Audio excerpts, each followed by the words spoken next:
Hello दोस्तों, मेरा नाम है पंकज और स्वागत करता हूं मैं आपका अपने इस यूट्यूब चैनल पे। दोस्तों, आज की इस वीडियो में मैं आपको एक कहानी सुनाने जा रहा हूं जो कि हिमाचल के एक गांव में घटित हुई थी आज से लगभग 30 साल पहले। यहाँ पे मेरा मकसद किसी को डराना या फिर कोई अंधविश्वास फैलाना नहीं है। आप इस कहानी को सिर्फ एक एंटरटेनमेंट पर्पज से ले सकते हैं। तो मैं अपनी कहानी स्टार्ट करता हूँ। दोस्तों, आज से लगभग 30 साल पहले हिमाचल के सिंधोल गाँव में एक शादी थी और बारात आनी थी दूसरे गाँव से जिसका नाम था सुजानपुर। लड़की वालों के घर पर पहुंचने के लिए बीच में से एक खड्ड होती है, उसका नाम था बाकर खड्ड। उसको क्रॉस करना होता था। तो वहाँ ऊपर सड़क तक तो पहले बस आ गई और उस बस एक जगह आके बस रुक गई। उसके बाद सभी जो बाराती थे उनको पैदल जाना पड़ना था। जो खड्ड थी उसमें से होके पैदल क्रॉस करना था। और जो बीच में से कुछ बुजुर्ग बोलते हैं कि जल्दी चलो, 7 बजे तक हमें लड़की वालों के घर पे पहुंचना है। अब बारात धीरे धीरे चल रही थी। सभी शराब पी के मस्त अपन नाच रहे थे और चल रहे थे और पहुंचते पहुंचते शाम हो गई थी।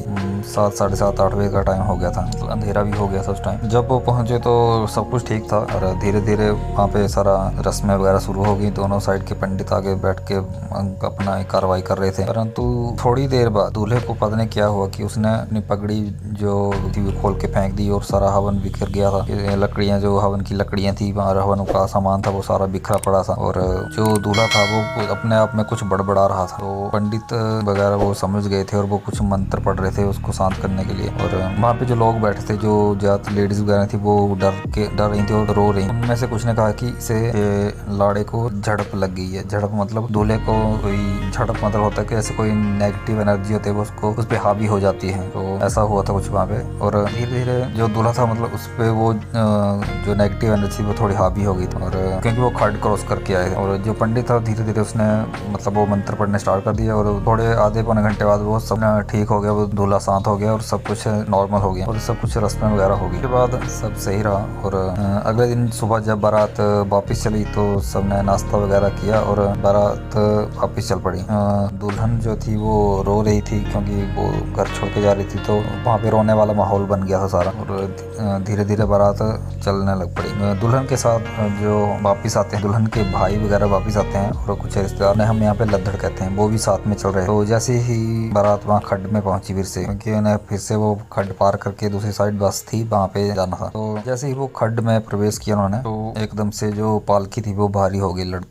दुल्हन की जो पालकी थी वो भारी हो गई। और जो पालकी उठा के चल रहे थे जो 4 लोग या 4-5 जो भी लोग जिन्होंने पालकी उठा रहे, वो कहने लगे कि पालकी एकदम से भारी हो गई है और हम पालकी को हिला भी नहीं पा रहे हैं। जो वो पालकी को आगे धकेलने की कोशिश कर रहे थे लेकिन वो मुश्किल से ही उसे हिला पा रहे। तो साथ में कुछ और लोग भी उसे लेके उठा के चलाने लगे लेकिन वो हिला भी नहीं पा रहे थे उस पालकी को। तो फिर उन्होंने किसी ने कहा कि यह पालकी बहुत भारी होगी, अब हम इसको नहीं उठा पाएंगे, हमें ये नीचे रखनी पड़ेगी। तो वहाँ कुछ अनुभवी बुजुर्ग थे वहाँ पे, उन्होंने कहा कि पालकी को नीचे मत रखो वरना कुछ गलत हो सकता है। वो समझ गए थे कि कुछ यहाँ पे गड़बड़ हो गई है जैसे। और अंदर से जब थोड़ी देर हुई तो देखा कि अंदर से गुर्राने, जो दुल्हन थे उसके गुर्राने की आवाज आ रही। जब लड़की के भाई ने वो पालकी का पर्दा हटा के देखा तो अंदर से दुल्हन थी वो जोर से गुर्रा रही थी और आंखें बड़ी करके वो जो सामने जो मिरर होता है, शीशा रखा होता है, उसकी तरफ देख रही। तो वो भी डर गया और बाकी जो लोग थे वो भी डर गए थे। तो थोड़ी देर बाद अंदर से जो दुल्हन थी वो जोर जोर से हंसने लगती है और उसकी आवाज आती है कि मैं नहीं जाना देंगे। इसका मतलब हुआ हिंदी में कि मैं इसको नहीं जाने दूंगा। बाहर से एक बुजुर्ग आदमी ने पूछा कि कौन हो तुम? उसने कहा कि अंदर से जो लड़के अंदर जो भी था उसने कहा कि मैं कोई भी हूँ, मैं इसको नहीं जाने दूंगा। मतलब मैं कोई भी हूँ, मैं नहीं जाना देनी है, ऐसा बोला उसने। मैं कुछ लोगों ने कहा कि दूल्हे का हाथ दुल्हन के हाथ में पकड़ाओ। जब लोगों ने दूल्हे को देखा तो दूल्हा वहाँ पे था ही नहीं। दूल्हा आगे चल रहा था, वो दूल्हा गायब। अब किसी की नजर पड़ी कि दूल्हा खड्ड में भाग रहा है। तो कुछ लोग उस दूल्हे को खड्ड में पकड़ने के लिए भागे और कुछ लोग पालकी के साथ लगे हुए थे, पालकी को नीचे ना रखें। तो कुछ देर बाद वो दूल्हे को पकड़ के लेके आ गए। तो दूल्हा भी ऐसे बेहोश था आधा बेसुध लग रहा था। वो दूल्हे को ले आए। इतनी देर में कुछ लोग, स्थानीय लोग, वो चेले को लेके वहाँ पे पहुंच गए। एक चेला लेके आ गए। चेला मतलब वो जो तांत्रिक टाइप होता है, जो भूत वगैरह भगाते हैं, वो कुछ मंत्र वगैरह जानते हैं। तो उनको ले आए और उन्होंने वहाँ पे जो दूल्हा था उस पे कुछ मंत्र वगैरह किया। पहले कुछ मंत्र पढ़े और उससे दूल्हा थोड़ा होश में आ गया। उसके बाद उन्होंने दूल्हा जो था उसकी कटार मांगी और कटार में जो तलवार दूल्हा अपने साथ लेके जाता है वो मांगी। और उसने उसमें से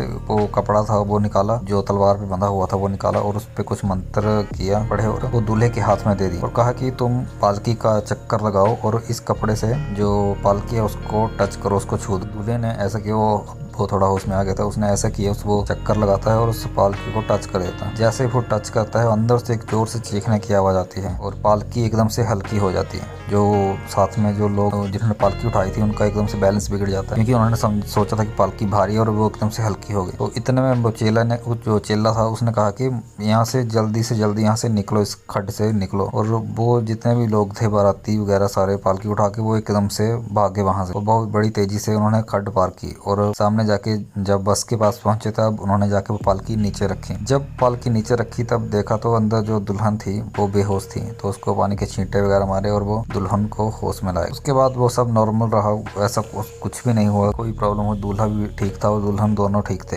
दोस्तों उसके बाद उनके दोनों के साथ ऐसा कभी नहीं हुआ, अब भी वो ठीक है, ऐसा कुछ भी नहीं हुआ। तो लोग कहते हैं कि जो जैसे खड्ड वगैरह बाकर खड्ड है या फिर कोई और भी खड्डे वगैरह होती हैं तो वहाँ पे ऐसा कुछ होता रहता है। तो वहाँ पे जैसे अंधेरे में, रात के अंधेरे में 12-1 रात के टाइम वहाँ पे नहीं जाना चाहिए, क्योंकि जो खड्ड होते हैं नॉर्मल वहाँ पे शमशान घाट होते हैं, क्योंकि लोग ज़्यादातर जो अंतिम संस्कार करते हैं मरने के बाद इंसान का, तो वो यहाँ पे हिमाचल में खड्ड वगैरह होती है वहाँ पे उसी जगह उसी कढ़ाई पे करते हैं। तो कई बार ऐसा हो जाता है, पर आजकल ये चीजें बहुत कम हो गई हैं, क्योंकि पहले के टाइम में घर दूर दूर पे होते थे और सुनसान इलाके होते थे, तब ये घटनाएं ज्यादा होती थी। आजकल तो ये घटनाएं होती नहीं है, पर पता नहीं फिर भी होती भी होंगी, पर अपना अपना मत है। कुछ किसी को लगता है कि ये चीजें होती हैं और किसी को लगता है कि ये चीजें नहीं होती, तो इन पे बहस करने का तो कोई मतलब है नहीं। तो दोस्तों उम्मीद करता हूँ आपको ये कहानी अच्छी लगी होगी, और अगर अच्छी लगी हो तो आप शेयर भी कर सकते हैं और वीडियो को लाइक भी कर सकते हैं और चैनल को सब्सक्राइब भी कर सकते हैं। तो मैं आगे फिर से आऊँगा कोई और हॉरर स्टोरी लेकर। और हाँ, एक और बात, इस कहानी का रेफरेंस मुझे मिला था इन हिमाचल वेबसाइट से। फिर से बोलना चाहूँगा कि मेरा यहाँ पे मोटिव किसी को डराना या फिर कोई अंधविश्वास फैलाना नहीं है। आप इस कहानी को सिर्फ एक एंटरटेनमेंट पर्पज से देखें, और जैसे हॉरर फिल्में देखते हैं या फिर हॉरर स्टोरीज देखते हैं वैसे ही आप इस कहानी को सुन सकते हैं। तो अगर कभी आपके साथ ऐसा कोई इंसिडेंट या फिर ऐसी कोई घटना हुई है या कोई किस्सा आपके पास हो तो आप मुझे ईमेल कर सकते हैं। मेरी ईमेल आईडी है pknumral@gmail.com, pknumral NUMBHRAL नुमराल pknumral@gmail.com। मैं आगे आने वाली स्टोरीज में आपका इंसिडेंट या जो भी किस्सा आप मुझे सेंड करेंगे वो शेयर जरूर करूँगा। दोस्तों मिलते हैं आपसे अपनी अगली वीडियो में, तब तक के लिए धन्यवाद।